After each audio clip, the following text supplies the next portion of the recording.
Halo, assalamualaikum warahmatullahi wabarakatuh. Berjumpa lagi dengan dari My Channel, channel yang senantiasa menemani teman semua dalam persiapan seleksi PPPK ya 2023, tentunya untuk PGSD, kisi-kisi terbaru untuk part ke-6.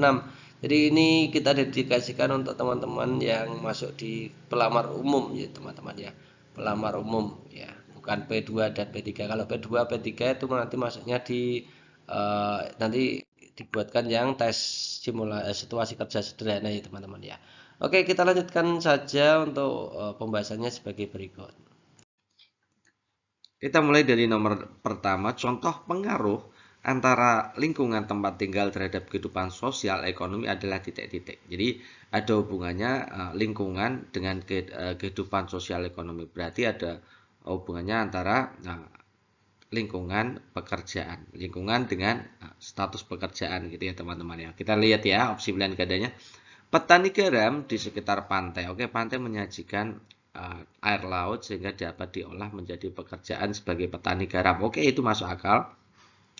Profesi perawat di rumah sakit ini tidak bisa ya teman-teman ya. Tidak semua orang berprofesi perawat itu di rumah sakit. Oke, guru di daerah pedalaman juga tidak ada hubungannya gitu ya. Tentara di perbatasan wilayah juga tidak ada hubungannya. Pedagang di pasar tradisional juga tidak ada hubungannya. Dan jawabannya yang paling benar adalah yang opsi A. Petani garam di sekitar pantai. Jadi memang pantai itu bisa digunakan untuk pertanian garam gitu ya. Jadi di situ muncullah suatu profesi yaitu sebagai petani garam. Perhatikan tahapan yang dilakukan oleh pemilih pada saat pemilu atau pilkada berikut ini. Satu, itu menerima surat dari panitia, mendapatkan tanda berupa tinta di jari pemilih, mencoblos surat suara di bilik suara, memasukkan surat suara ke kotak suara. Tahapan pelaksanaan yang tepat dilakukan oleh pemilih setelah pemilih mengisi daftar hadir adalah titik-titik. Oke, kalau kita lihat dari nomor 1 sampai nomor 4 itu memasukkan surat suara ke kotak suara ini mungkin saja menjadi pilihan. Oke, kita lihat ya. Yang pertama kita pasti dapat menerima surat suara dulu, ya jelas ya. Yang kedua mencoblos gitu ya, mencoblos. Kemudian yang ketiga memasukkan surat suara dulu. Ya. Kemudian baru yang terakhir itu diberi tanda tinta gitu ya teman-teman. Kalau kita lihat dari 1 sampai 4 itu begitu. Jadi jawaban yang tepat adalah 1, 3, 4, 2. 1, 3, 4, 2 yang C ya.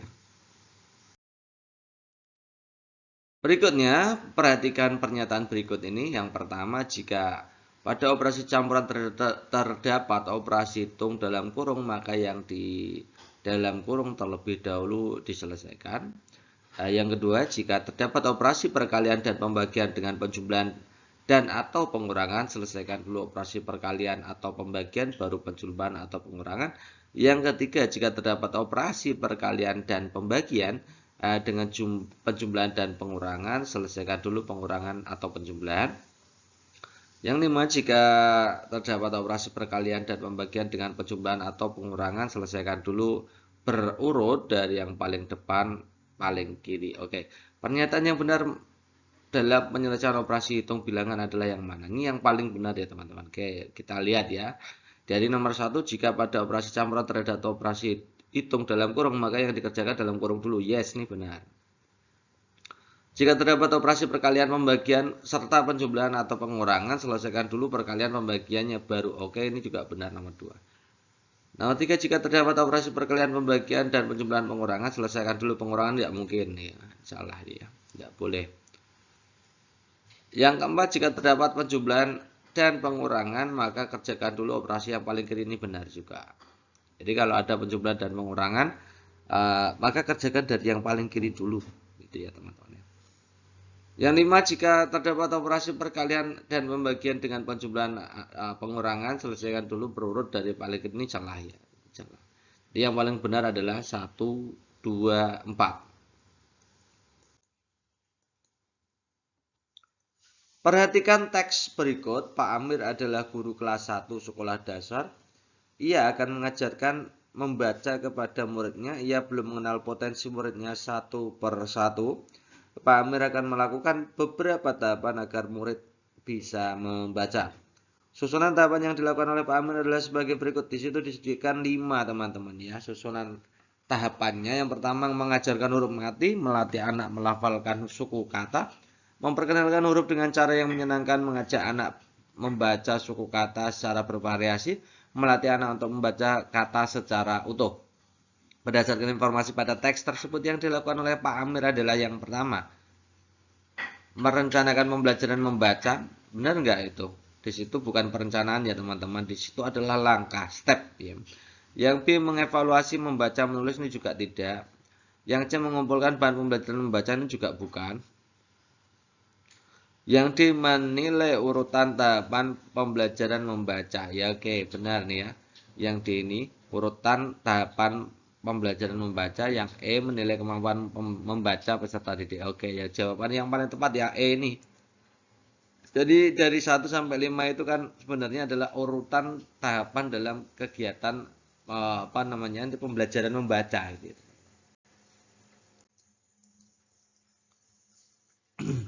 Oke, soal berikutnya teman-teman akan disajikan teks di sini tentang virus corona ya. Nanti kita baca tapi kita alangkah baiknya kita lihat dulu untuk pertanyaannya. Bila penulis bertujuan mengajak peserta, penulis mengajak masyarakat agar lebih peduli kesehatan, maka paragraf yang tepat adalah, ini teman-teman lihat nih teman-teman. Bila penulis bertujuan mengajak masyarakat agar lebih peduli, mengajak itu berarti masuknya di paragraf persuasif kah? Kita lihat ya. Nah, secara penuh dulu kita bacakan aja. Virus corona telah menyebar ke berbagai belahan dunia sehingga menelan berjuta jiwa. Penyebab dari wabah ini adalah virus corona jenis baru yang disebut novel coronavirus. Nah, kalau modelnya seperti berita seperti ini namanya teks informatif. Teks informatif itu masuknya di teks eksposisi gitu ya. Kalau paragraf narasi itu ada jelas urutan waktu, urutan peristiwanya, urutan kejadiannya. Kemudian kalau eksposisi tadi adalah teks informasi teman-teman. Isinya fakta ya, gitu, biasanya. Kemudian bahasa yang digunakan juga formal atau baku, menerangkan suatu topik kepada orang lain gitu ya. Kemudian argumentasi itu pendapatnya disertai dengan fakta-fakta pendukung, itu namanya argumen. Ada pendapat kemudian dikuatkan dengan fakta pendukung. Kalau persuasi itu ajakan ya, ajakan untuk melakukan sesuatu dia. Kalau deskripsi itu nanti masuknya di penggambaran objek berdasarkan pengamatan indera itu ya tentunya ya teman-teman ya. Oke, kalau kita lihat dari yang pertama tadi sudah kita baca, virus corona telah menyebar, itu masuknya di teks berita atau teks eksposisi. Kemudian virus ini pertama kali ditemukan di Wuhan, penularannya begitu cepat, hanya beberapa saat saja sudah seperti kota mati, jalan-jalan sepi dan seterusnya gitu ya. Jadi ini bisa masuk di deskripsi, bisa masuk di narasi juga. Karena narasi kenapa? Di situ awalnya di Wuhan, kemudian menyebar ke kota-kota sebelahnya gitu ya. Bisa narasi, juga bisa deskripsi karena di situ menggambarkan ada jalan-jalan sepi, titik pertokoan dan pusat perbelanjaan tutup dan lain-lain, itu seolah-olah kita dibawa untuk masuk ke situasi itu.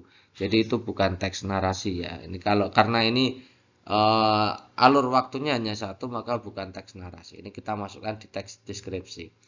Yang terakhir, paragraf terakhir, virus ini menular melalui percikan ludah penderita. Untuk itu agar tidak tertular virus ini, maka kita harus membiasakan mematuhi protokol kesehatan dengan 3M. Memakai masker agar terhindar dari percikan ludah penderita, menjaga jarak dengan orang lain agar terhindar dari kemungkinan terkena percikan ludah penderita, mencuci tangan dengan air sabun yang mengalir ya. Oke, di situ ada kata-kata ini teman-teman ya. Teman-teman ada kata-kata agar tidak tertular virus ini, maka kita harus membiasakan. Jadi ini kita diajak untuk melakukan kegiatan 3M ya teman-teman. Nah ini masuknya di persuasi. Cocok dengan soalnya tadi. Ada tujuan mengajak masyarakat agar lebih peduli kesehatan. Jadi ini masuknya di persuasi juga. Yang sesuai di paragraf mana? Ya paragraf 3 teman-teman ya. Jadi jawaban yang tepat adalah opsi E. Paragraf 3 adalah paragraf persuasif. Bencana tsunami pernah terjadi di Aceh. Peristiwa ini membuat masyarakat di sekitar pantai waspada terhadap bencana alam ini. Salah satu upaya tanggap bencana tsunami adalah titik-titik. Oke, kita langsung analisa saja dari A sampai E. Yang pertama, berlari dan naik pohon kelapa yang tinggi. Nah, setingginya pohon kelapa itu biasanya tetap tersapu oleh tsunami gitu ya. Berlari kemana ini? Berlari itu lari kemana kan tidak jelas ini ya teman-teman. Yang B, naik perahu, padahal tsunami itu ada di laut ya. Tsunami itu ada di laut meluap ke darat. Kok naik perahu itu gimana ini ya? Mengungsi ke pulau lain ya. Oke ya, keburu kesapu gelombang gitu ya teman-teman. Yang C, keluar rumah dan mencari bangunan tinggi. Oke. Keluar rumah dan mencari bangunan tinggi. Keluar rumah itu ciri khas dari gempa, teman-teman, bukan tsunami ya. Mencari bangunan tinggi. Bangunan setinggi apa sih di pantai gitu ya? Ya sebenarnya juga bagus juga, tapi kuat enggak itu menahan gempuran ombak gitu ya. Yang D, berlari mencari tempat yang lebih lapang. Ini biasanya kalau berlari mencari tempat yang lebih lapang ini masuknya di gempa ya, bukan tsunami ya teman-teman ya. Menjauh dari pantai. Ini tsunami ini karena pantai itu biasanya pertama yang diterjang tsunami adalah pantai gitu ya. Mencari tempat yang lebih tinggi ini ya, juga bagus ini. Jadi E ini paling dua-duanya cocok gitu ya. Kan itu semuanya diberikan dua langkah ya. Yang memang paling cocok untuk dua-duanya untuk bencana tsunami ya E itu menjauh dari pantai, kemudian mencari tempat yang lebih tinggi. Lanjut ke nomor berikutnya. Seorang guru memberikan soal kepada peserta didik. Dalam gudang terdapat 525 kodi selimut. Selimut tersebut akan disalurkan ke 25 daerah terdampak gempa. Berapakah jumlah warga yang mendapatkan selimut di setiap daerah? Model operasi hitung yang tepat untuk menyelesaikan soal tersebut adalah, oke teman-teman. Jadi sebelum teman-teman itu menjawab di opsi pilihan gandanya, teman-teman harus tahu dulu satu kodi itu berapa. Satu kodi itu 20. Jadi kalau ada 520 kodi, itu berarti total selimutnya ada 525 dikalikan 20 ya. Itu kan berarti jumlah selimutnya ada sekian ya. Kemudian dibagi ke 25 daerah ya, tinggal dibagi aja. Dikalikan dulu baru dibagi kan ya. Dikalikan itu tujuannya untuk menghitung total selimut, kemudian dibagikan ke 25 daerah. Jadi jawabannya yang 525 kali 20 dulu dibagi 25. Ini ketemunya yang C berarti ya. Nah mudah sebenarnya teman-teman, kalau teman-teman memahami aturan dari operasi bilangan ya. Next, berikutnya makna proklamasi kemerdekaan Indonesia yang dikumandangkan pada tanggal 17 Agustus 1945 adalah kita lihat opsi pilihan gandanya dulu sebelum kita jawab. Proklamasi adalah jembatan emas untuk menuju masyarakat yang kaya budaya. Proklamasi adalah perjuangan titik darah penghabisan terakhir bagi para pahlawan Indonesia. Proklamasi pada dasarnya adalah babak baru perjuangan rakyat Indonesia melawan penjajah. Yang D, bangsa Indonesia mendapatkan kebebasan menentukan nasib sendiri sebagai bangsa yang berdaulat. Yang E, proklamasi merupakan kesempatan untuk keluar dari cengkeraman Belanda. Oke teman-teman, makna proklamasi 17 Agustus 1945 itu teman-teman sebenarnya bisa lihat di pembukaan UUD 45. Pembukaan UUD 45 alinea 2 itu tegas tentang makna dari proklamasi kita gitu ya. Ini bunyinya gini teman-teman. Dan perjuangan pergerakan kemerdekaan Indonesia telah sampailah kepada saat yang berbahagia dengan selamat sentosa mengantarkan rakyat Indonesia ke depan pintu gerbang kemerdekaan negara Indonesia yang merdeka, bersatu, berdaulat, adil, dan makmur. Nah dari situ teman-teman tahu bahwa sebenarnya esensi dari proklamasi 17 Agustus itu mengantar rakyat Indonesia ke depan pintu gerbang kemerdekaan Indonesia yang merdeka, bersatu, berdaulat, adil, makmur. Ini tujuannya. Esensi dari makna proklamasi itu ya mengantar masyarakat Indonesia menuju yang merdeka, bersatu, berdaulat ya, bebas untuk menentukan nasib sendiri, adil dan untuk memakmurkan rakyat, terbebasnya dari penindasan gitu ya teman-teman ya. Itu makna dari proklamasi 17 Agustus yang dituangkan dalam pembukaan Undang-Undang Dasar 1945. Gitu ya. Kita cari dulu ya. Nah, ini yang cocok yang mana ini? Yang D ini teman-teman. Jadi bangsa Indonesia itu mendapat kebebasan menentukan nasib sendiri. Gitu ya, teman. Itu namanya merdeka. Bangsa berdaulat. Nah, ini ya, esensinya itu. Dan tujuannya apa? Menciptakan masyarakat yang adil dan makmur itu tadi terusannya. Pada saat terjadi petir, bunyi petir akan terdengar setelah cahaya petir terlihat. Jadi bunyi petirnya ke belakangan, cahaya dulu yang kelihatan oleh mata gitu ya. Nah, itu karena apa kira-kira? Yang A, bunyi petir merambat lebih lambat daripada cahaya petir. Nah, daya tangkap mata lebih cepat daripada telinga. Nah, semakin tinggi suhu udara, kecepatan bunyi semakin cepat. Hembusan angin menghambat kecepatan suara atau bunyi merambat dalam bentuk transversal. Jadi di sini itu sebenarnya teman-teman diuji untuk pemahamannya tentang perbedaan antara gelombang bunyi dengan gelombang cahaya teman-teman. Nanti teman-teman akan bisa jawab sendiri kalau paham tentang perbedaan gelombang bunyi dan gelombang cahaya. Nah, ini perbedaan yang pertama kita lihat di gelombang bunyi atau gelombang suara. Gelombang suara itu jenisnya adalah energi mekanik, teman-teman. Gelombang longitudinal, ya, gelombang longitudinal ya, bukan gelombang transversal. Kemudian merambat hanya jika ada media. Bisa merambatnya karena ada media, bisa gas, padat, cair gitu ya, teman-teman. Tidak bisa merambat di ruang hampa. Bunyi tidak bisa merambat di ruang hampa. Ya, semuanya butuh media kalau bunyi. Cepat rambatnya sesuai dengan jenis medianya. Ya, padat, baru cair, baru gas. Semakin menggunakan media padat semakin cepat. Kemudian cair di bawahnya, kemudian gas itu yang paling lambat sebenarnya teman-teman. Kecepatan di udara, ya, kecepatan bunyi di udara ini kita tulis ini di udara ya teman-teman, bukan di benda padat ya, di udara. Kecepatannya adalah 343 meter per second. Ya sebenarnya undi atau hampir sama dengan kecepatan Valentino Rossi ketika di lintasan balap gitu ya. Itu ya teman-teman ya. Oke, kalau cahaya teman-teman itu masuknya di bentuk gelombangnya adalah gelombang elektromagnet, jenis gelombangnya adalah gelombang transversal, kemudian merambatnya bisa di ruang hampa, bisa tanpa medium apapun bisa merambat. Contoh matahari itu sampai ke bumi kan melewati ruang-ruang hampa banyak sekali ya. Ya. Tanpa media bisa merambat, kemudian cepat rambatnya kecepatan rambatnya 3 kali 10 pangkat 8 atau 300 juta meter per second. Itu cepat sekali teman-teman. Nah dari sini teman-teman bisa paham ya.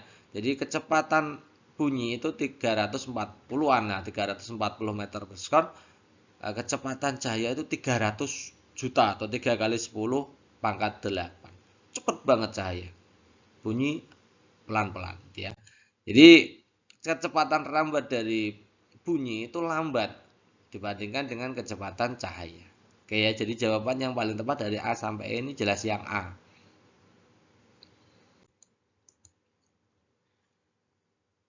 Nah, oke, soal berikutnya nanti teman-teman disajikan teks, kemudian di situ kita baca bagian akhir aja soalnya. Kegiatan yang paling tepat dilakukan oleh bagi guru di masa pandemi COVID-19. Ya, sesuai ilustrasi tentunya. Oke, kita lihat ya. Pengangguran merupakan masalah yang terjadi hampir di semua negara. Seorang dikatakan sebagai pengangguran apabila ia potensial bekerja namun tak bekerja. Dampak pengangguran salah satunya adalah kriminalitas. Solusi untuk mengatasi masalah ini tergantung pada permasalahannya. Beberapa solusi tersebut diantaranya menyediakan bursa tenaga kerja, pelatihan kerja, peningkatan kualitas pendidikan, pengembangan jiwa kewirausahaan, atau bahkan transmigrasi gitu ya. Jadi kita lihat ya, jadi kegiatan yang paling tepat dilakukan oleh guru pada masa pandemi gitu ya. Tentunya yang produktif juga gitu ya. Yang menawarkan jasa les privat secara daring, oke, boleh. Mencari informasi lowongan untuk kerja sambilan juga boleh. Beralih profesi ini yang tidak masuk akal gitu ya. Membuat konten pembelajaran di media sosial ini yang lebih bagus ini ya. melayani les pribadi melalui kunjungan rumah. Kalau kunjungan rumah ini ikut menyebar ya, ikut menyebarkan COVID tentunya. Nah, jadi kalau tidak yang A, ya yang D gitu ya teman-teman. Kalau tidak A, D. Menawarkan jasa les privat secara daring atau membuat konten pembelajaran di media sosial. Ini yang kira-kira lebih lebih mengcover pekerjaan sebagai guru yang mana gitu ya. Kalau kita menawarkan jasa les privat, dia hanya mengajar di satu anak saja gitu ya. Kalau membuat konten pembelajaran di media sosial, tentu saja yang nonton adalah anak di Indonesia banyak sekali gitu ya. Bisa muridnya sendiri bisa juga belajar di situ. Kemudian orang lain juga bisa belajar di situ dan sesuai dengan profesi sebagai guru gitu ya teman-teman. Jadi yang D ini yang paling bagus. Dan juga teman-teman yang perlu tahu bahwa konten pembelajaran di media sosial dengan subscriber tertentu ya, itu ada value-nya gitu ya. Ada value-nya, ada uangnya gitu ya. Dibayar sebagai partner iklan gitu ya teman-teman ya.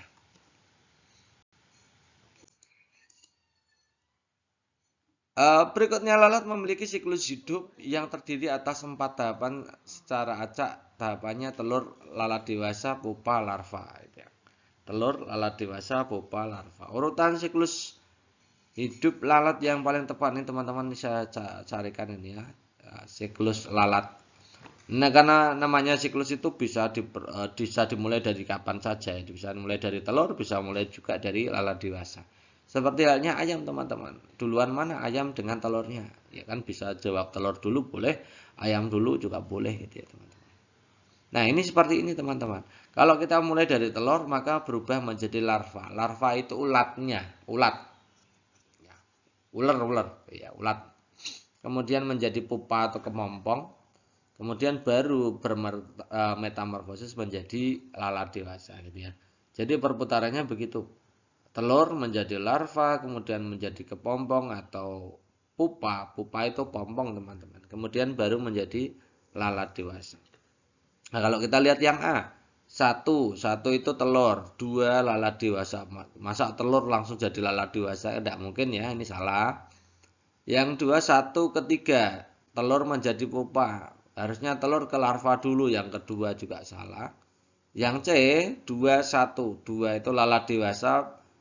Kemudian bertelur oke, kemudian menjadi 3 pupa, kemudian menjadi larva. Pupa dan larva itu duluan larva, jadi tidak mungkin.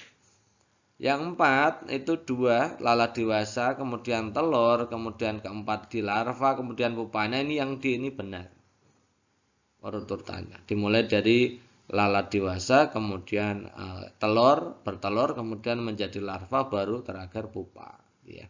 Kembali lagi ke lalat dewasa lagi. Itu ya teman-teman ya. Bacalah teks berikut. Jadi nomor berapakah yang termasuk tugas guru sebagai pendidik? Nah, teks berikut ya. Tugas profesi guru adalah mendidik, mengajar, dan melatih guru. Jadi ada 3 profesi dari guru adalah mendidik, kemudian mengajar, melatih. Yang berkualitas dan kredibel, yang melakukan semua tugas sendiri sesuai dengan profesi yang baik. Berikut ini rincian dari tugas profesi guru sekolah dasar sebagai berikut gitu ya. Ini yang profesi sebagai pendidik kita lihat dari nomor 1 sampai 6, kita langsung aja dianalisa. Menjadi panutan bagi semua orang. Oke, yes, gitu ya. Itu pendidik. Merencanakan melaksanakan pembelajaran itu mengajar. Ya.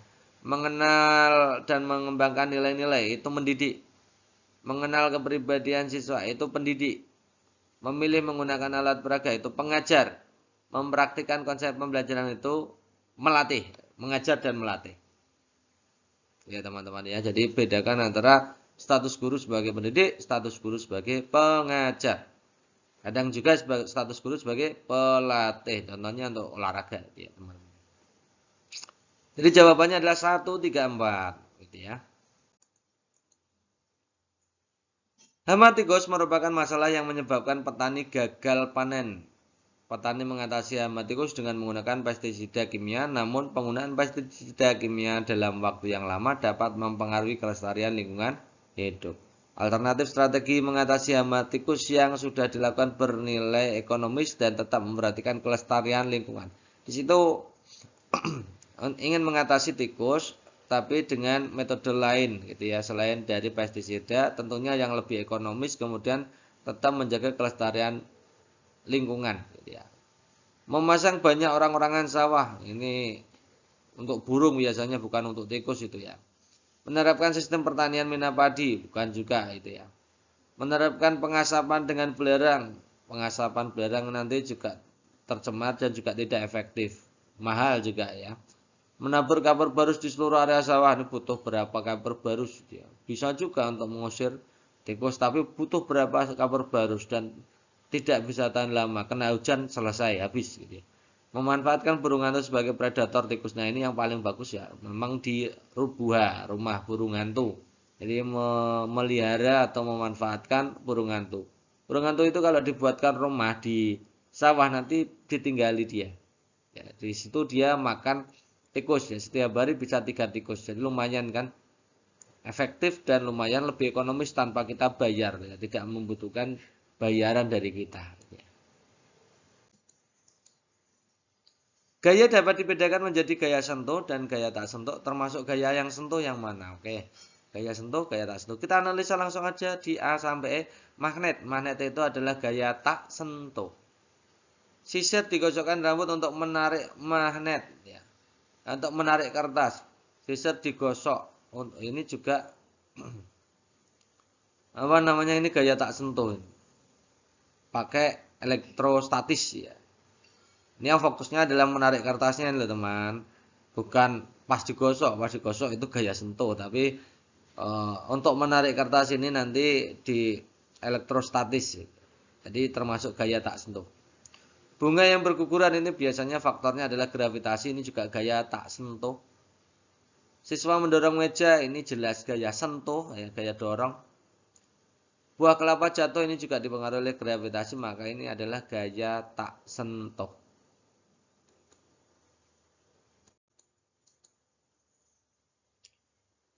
Setiap 1 bulan sekali warga RT di tempat Pak Budi ada jadwal Sinskamling. Pak Budi bekerja pada malam hari. Jadwal kerja Pak Budi bersama dengan kegiatan Sinskamling. Tindakan yang paling tepat dilakukan oleh Pak Budi. Oke, kita lihat yang A, meminta orang lain menggantikannya. Mengabaikan saja tugasnya, mengubah jadwal tugasnya, mengatur jadwal kegiatan, membagi waktu kerja. Ini yang paling cocok adalah membagi waktu kerja, teman-teman. Kalau meminta orang lain menggantikannya, oke, secara tenaga bisa diatasi ya. Tapi secara kekeluargaan, kumpul bersama warga gitu ya, solidaritas dengan warganya tidak dapat. Kalau mengabaikan jelas nanti jadi diasingkan oleh warga yang lain gitu ya, tetangga yang lain. Mengubah jadwal tugas tidak mungkin gitu ya teman-teman ya. Mengatur jadwal kegiatan juga bisa saja, tapi yang memang yang paling bagus adalah pembagian waktu kerja. Teks berikut untuk menjawab pertanyaan 29, 30, nanti teman-teman diberikan teks, kemudian soalnya adalah berdasarkan informasi tersebut, solusi paling tepat untuk mengatasi pengangguran di masa pandemi. Teksnya panjang nih, pengangguran merupakan masalah yang terjadi hampir di semua negara. Seorang dikatakan sebagai pengangguran apabila ia potensial bekerja, namun tidak memiliki pekerjaan. Dampak pengangguran salah satunya adalah kriminalitas. Solusi untuk mengatasi masalah ini tergantung pada permasalahan. Beberapa solusi tersebut diantaranya menyediakan bursa tenaga kerja, pelatihan kerja, peningkatan kualitas pendidikan, pengembangan jiwa kewirausahaan, atau bahkan transmigrasi. Menurut Anda solusi yang paling tepat, efektif, tepat gitu ya. Kita lihat yang A, itu menyediakan bursa tenaga kerja. Untuk apa kalau memang tidak ada yang mau menerima, kenapa kita harus menyediakan bursa tenaga kerja? Tidak mungkin gitu teman-teman. Sementara banyak perusahaan yang tutup, menyediakan bursa kerja untuk apa? Pelatihan kerja untuk apa juga gitu ya. Wong tempat kerjanya aja ditutup gitu ya teman-teman ya. Peningkatan kualitas pendidikan juga untuk apa? Gitu ya. Dampaknya terhadap ekonomi apa? Kita itu butuhnya adalah kerja ada yang bayar itu teman-teman ya.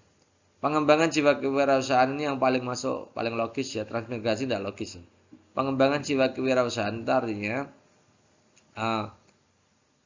teman-teman yang biasanya bekerja di perusahaan, di pabrik, di apa itu bisa berwirausaha sendiri gitu ya, punya kreativitas wirausaha. Jadi itu lebih lebih bisa untuk mendongkrak ekonominya sendiri ya daripada menggantungkan terhadap ekonomi dari perusahaan atau yang lain gitu ya teman-teman. Jadi jawaban yang paling tepat yang D ini. Perhatikan data berikut, judul bukunya adalah Metode Penelitian Bisnis, penulisnya Lukman Hakim, Fakultas Ekonomi Universitas Muhammadiyah Surakarta. Kemudian kota terbitnya adalah Surakarta, tahun terbitnya 2004. Cara penulisan daftar pustaka, oke teman-teman. Begini cara menulis daftar pustaka sebelum kita analisa A sampai E ya teman-teman ya. Pertama yang ditulis adalah nama. Nama harus dibalik ya. Nama belakang atau nama keluarga ditulis dahulu, kemudian baru nama depan. Ditandai dengan tanda koma. Jadi dipisah dengan tanda koma, kemudian setelah itu dikasih titik. Gitu ya. Kemudian yang kedua adalah tahun terbitnya. Tahun terbitnya. Setelah nama dibalik, kasih koma, kasih titik, kemudian tahun terbit, titik, baru judul bukunya. Biasanya judul bukunya ditulis dengan format miring atau italic ya. Tulis miring bukan teman-teman, bukan tegak ya, bukan bold ya. Kemudian kota terbit, nama penerbit. Kota terbitnya dulu baru nama penerbit gitu ya. Kota terbitnya dulu baru nama penerbit itu ya. Biasanya kota terbit dan nama penerbit itu ditandai dipisah dengan tanda titik 2. Kota dulu baru nama penerbit ya. Oke, teman-teman nanti kalau disajikan soal ini pasti pusing karena soalnya hampir mirip-mirip. Bedanya di sebelah mana teman-teman harus paham nih. Dari A sampai E untuk Hakim Lukman semuanya benar. Oke, tahun 2004 semuanya benar. Untuk nama bukunya, metodologi. Nah, ini yang D dan E ini semuanya tidak miring ya, bukan tidak ditulis miring, maka yang D dan E salah gitu ya. Tidak usah diperhatikan. Jadi tinggal A, B, C. Oke ya, kita lihat berikutnya harusnya adalah kota terbitnya dulu. Yang A jelas salah. Yang A fakultasnya dulu berarti yang penerbitnya kan.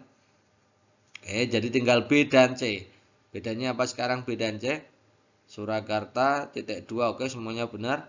Nah, ini yang B ini Fakultas Ekonomi Universitas Muhammadiyah. Padahal nama penerbitnya adalah Fakultas Ekonomi Universitas Muhammadiyah Surakarta. Nah, ini penerbitnya ya jadi satu ini teman-teman, harus lengkap. Meskipun di situ tempatnya sudah Surakarta gitu ya.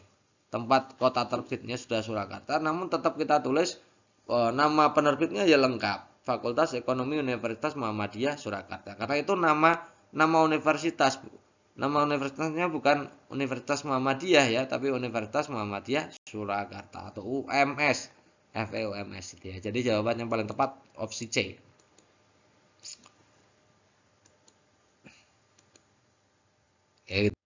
Oke, itu dulu teman-teman untuk pembahasan kita kali ini, dan teman-teman bagi yang belum memiliki e-book ya, e-book untuk soal-soal yang asli, FR asli yang telah dilaksanakan di tanggal 22, 23, 24, silakan teman-teman order ke 085712166998